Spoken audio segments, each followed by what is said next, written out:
Friends, हम लोग economics में गवर्नमेंट बजट डिस्कस कर रहे थे।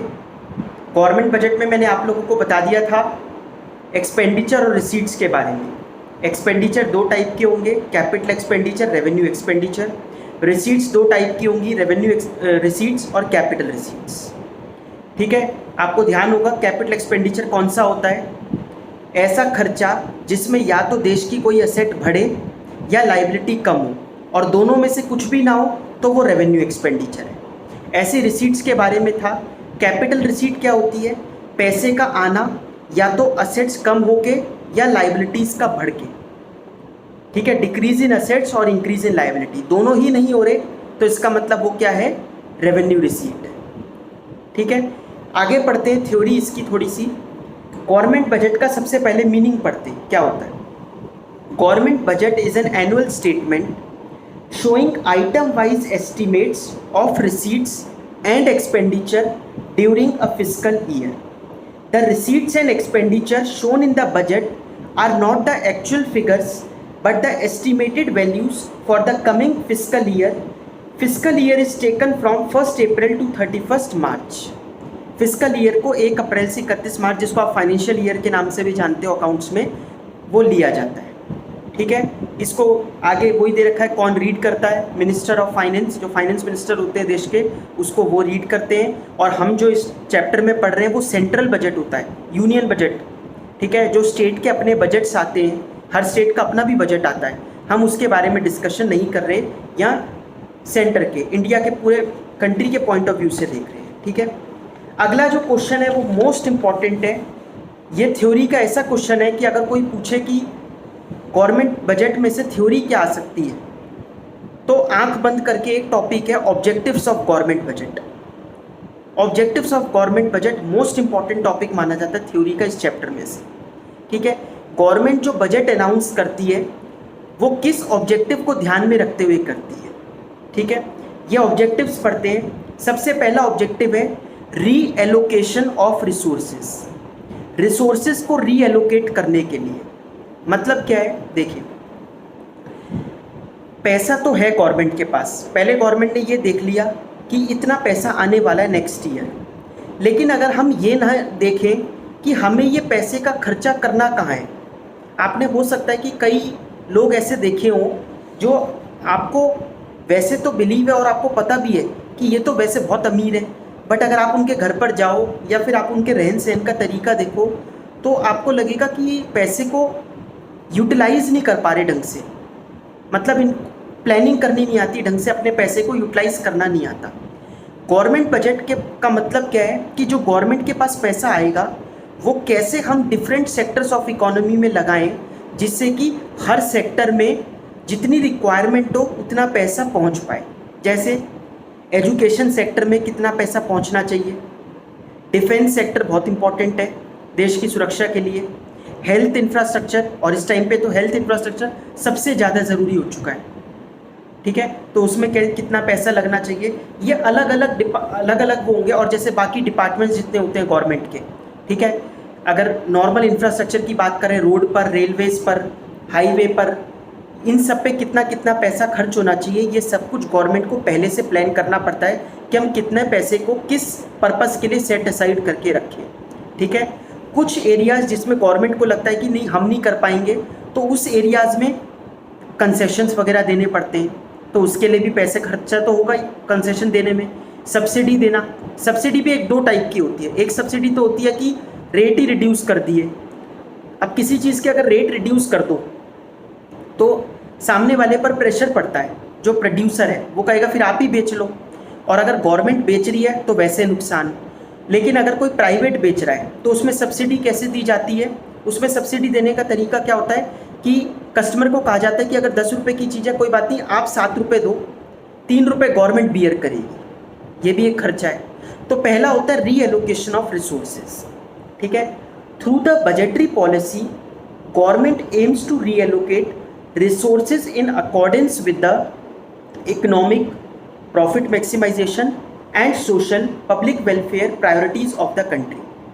Government can influence allocation of resources through tax concessions or subsidies, to encourage investment, तो सबसे पहले तो टैक्स कंसेशन या सब्सिडी देके, वो कैसे होगा?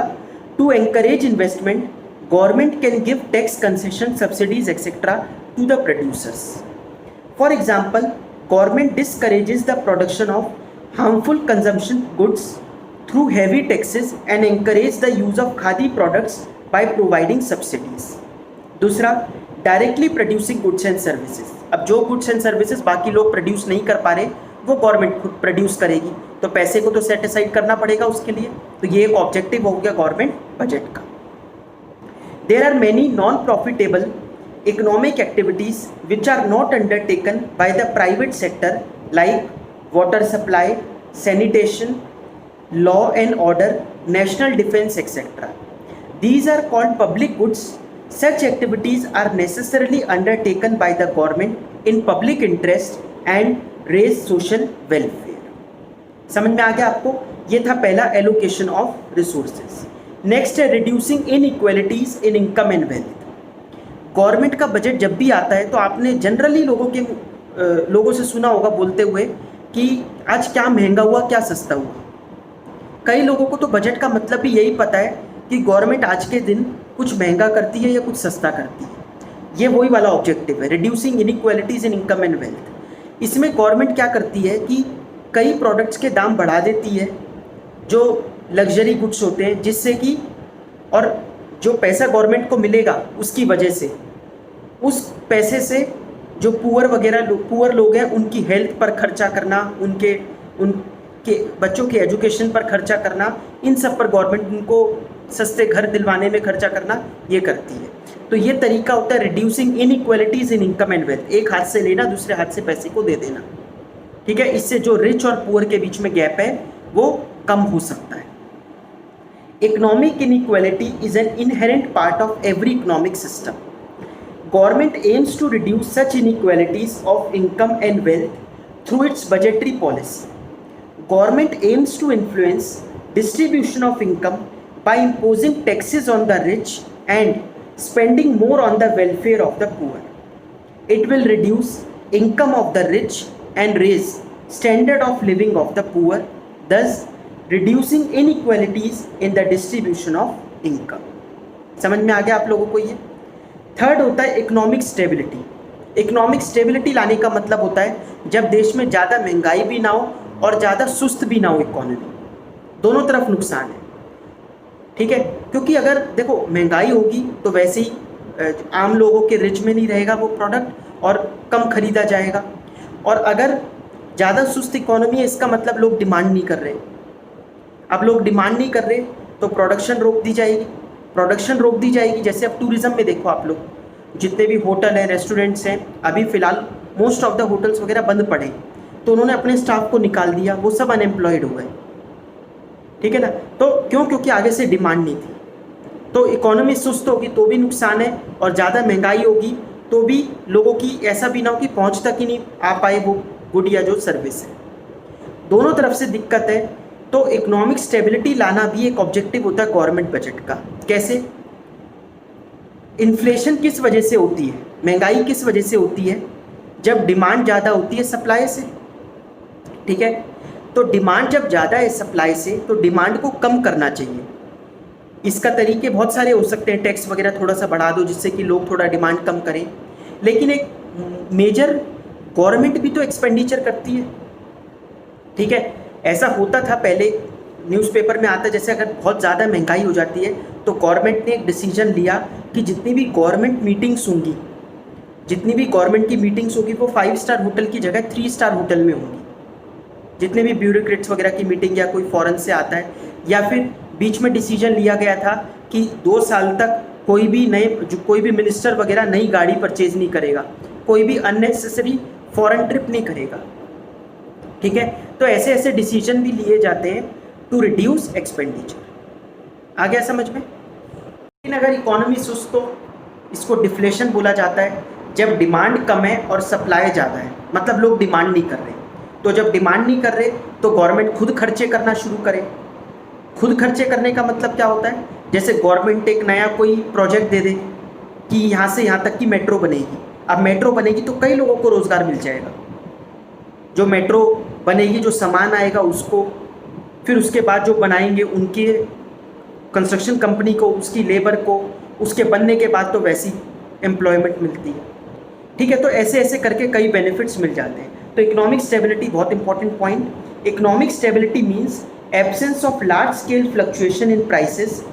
सच fluctuations create uncertainties in the economy.